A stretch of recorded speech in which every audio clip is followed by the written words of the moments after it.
Сегодня в Чебоксарах открылась мобильная фотовыставка «Человек аграрного труда». Экспозиция, приуроченная к столетию чувашской автономии, организована Министерством сельского хозяйства республики совместно с Чувашским государственным аграрным университетом. Презентация выставки состоялась в стенах вуза.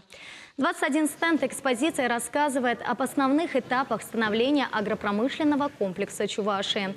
Выставка поделена на 4 временных периода. Всего представлено более 200 фотографий. Посетители смогут увидеть редкие снимки. Фотографы запечатлели, как вручную собирали колоски в полях, как ударно работали на первых тракторах и комбайнах и, не жалея сил, трудился во время Великой Отечественной войны. Уникальные исторические фотографии предоставлены Чувашским национальным музеем, издательским домом «Хыбар», ветеранами АПК. Эта выставка передвижная. То есть в ближайшее время планируется переезд по районам, будет муниципальным районам. Я думаю, что очень многим будет интересно еще раз на это все посмотреть. Мы не должны быть Иванами, не помнящие родства. Мы должны знать свою историю. Мы должны понимать весь период и то тяжелое время становления нашей республики.